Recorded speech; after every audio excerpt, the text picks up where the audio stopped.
90 decibels, that's louder than a lawn mower, louder than city traffic. That's the sound of Aryna Sabalenka's grunt when she strikes a tennis ball. But what if that sound disappeared forever? What if tennis authorities finally said enough and banned grunting entirely? The shockwaves would be seismic, the controversy explosive, and the implications would reach far beyond the courts. A grunting ban wouldn't just change how tennis sounds, it would fundamentally alter how the game is played. We're talking about rewiring the neural pathways of athletes who have trained their entire lives to exhale forcefully on every shot. The psychological and physiological impacts would be unprecedented in modern sports. I've played against grunters and non-grunters for 15 years on tour. If you suddenly ban grunting, you're not just changing a rule, you're potentially ending careers. Some players literally cannot generate their maximum power without that vocal release. It would be like telling a sprinter they can't pump their arms. Evidence is mounting, the pressure is building, and the debate has reached a boiling point. Today we're examining what tennis would look like in a post-grunting world, and why this seemingly simple rule change could trigger the biggest revolution in tennis since the Open era. Let's start with the facts. Aryna Sabalenka grunts on 100% of her serves and 95% of her rally shots. Maria Sharapova's grunts were recorded at 109 decibels. That's literally lion roar territory. Carlos Alcaraz leads the men with grunts on 100% of serves and 80% of shots. These aren't occasional exhalations. This is systematic, consistent vocalization that has become integral to modern tennis. What people don't understand is that for many players, grunting is neurologically wired into their stroke production.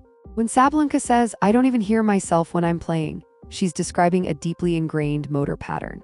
Banning grunting would be like asking a pianist to play without pressing the keys. The movement and sound are inseparable.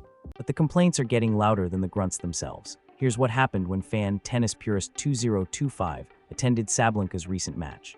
Damn, that was loud. I'm sitting 30 rows back and I still felt like I needed earplugs. My daughter asked if someone was getting hurt. It's not tennis anymore, it's a screaming contest. When you can't hear the ball being struck because of the noise, something's seriously wrong. Tennis legend Martina Navratilova didn't mince words. The grunting has reached an unacceptable level. It is cheating, pure and simple. But what would actually happen if tennis authorities listened and implemented a total ban? Based on our biomechanical studies, a grunting ban would immediately impact power generation in approximately 60% of professional players. The forceful exhalation helps stabilize the core and can increase ball velocity by 3 to 5%. For players like Sabalenka, whose entire game is built around explosive power, this could mean the difference between winning and losing Grand Slams. Here's what nobody talks about, the tactical advantage. When you grunt, you're masking the sound of ball-on-racket contact. That sound tells experienced players everything about spin, pace, and direction. Roger Federer doesn't grunt, and you can hear exactly how he's hitting every ball. Remove grunting from the equation, and suddenly tennis becomes much more predictable. The enforcement nightmare would be immediate. How do you measure excessive grunting? The WTA once proposed handheld decibel meters for umpires, but that idea died quickly. Do you penalize volume, duration, frequency? The subjectivity would create chaos. The psychological trauma would be real and immediate. Imagine telling Sabalenka she can no longer grunt. It's not just about sound, it's about her entire rhythm, breathing pattern, and mental state.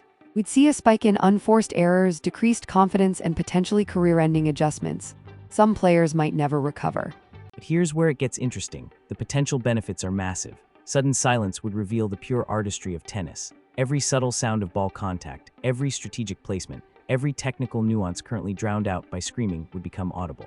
Tennis could become more cerebral, more tactical. The junior tennis revolution would be immediate. Right now, kids copy what they see on TV. Ban grunting at the pro level, and within 5 years, you'd have an entire generation of silent players. The sport would fundamentally evolve. Whether that's good or bad depends on your perspective. People forget that grunting isn't new. Monica Seles was doing it in the 90s, Jimmy Connors in the 80s. What's changed is the volume and frequency. Today's players grunt louder and more consistently than ever before. A ban would essentially be tennis saying, "We're returning to our roots," but those roots might not support the modern power game. The gender dynamics are impossible to ignore. Male grunts are typically lower frequency and less noticeable. Female grunts are higher pitched and more piercing. A grunting ban would disproportionately impact women's tennis, potentially reducing the power differential that makes WTA matches so compelling. We could see a return to more defensive, strategic play. Broadcasting revolution would be instant. Television producers have struggled for years with grunting too loud for family viewing, too integral to mute. Silent tennis would create a completely different viewing experience. Some fans would celebrate, others would miss the raw emotion and intensity. Finally, someone's talking about this madness. I've been watching tennis for 40 years, and this grunting epidemic is destroying the sport's elegance.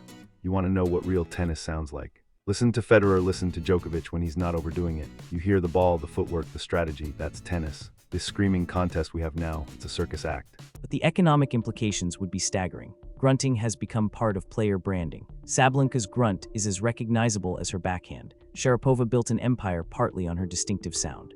Ban would force complete rebranding for multiple stars, potentially impacting endorsement deals worth millions. The reality is this: tennis is at a crossroads. Either grunting becomes more regulated, or it continues escalating until we have players genuinely screaming on every shot. There's no middle ground anymore. The next generation of players will either be silent or deafening. There's no in-between. A grunting ban would create the most dramatic shift in professional sports since baseball integrated. We're talking about changing the fundamental sound and rhythm of tennis. Some players would adapt and thrive, others would struggle and fade. It would literally reshape the landscape of professional tennis.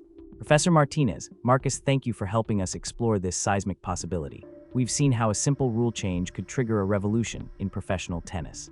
From power reduction to strategic evolution, from psychological trauma to broadcasting transformation, a grunting ban wouldn't just change how tennis sounds, it would change everything about how tennis is played, watched, and experienced. This episode was brought to you by Unstruct.ai, where we explore the human cost of seemingly simple changes. Today, we've examined how banning grunting in tennis would create ripple effects far beyond the courts, impacting player psychology, game strategy, fan experience, and the very identity of modern tennis. When Sabalenka unleashes her 90-decibel roar, she's not just hitting a ball, she's expressing the raw power and intensity that defines today's game. Remove that sound, and you remove something fundamental about what tennis has become. The question isn't whether grunting should be banned, it's whether tennis is ready for the revolution that would follow. Sometimes the most explosive changes come not from what you add to sport, but from what you take away. When silence becomes the new normal, everything else changes too. Thanks for watching. Subscribe if you want journalism that explores the stories behind the stories. The revolution might be quieter than you think.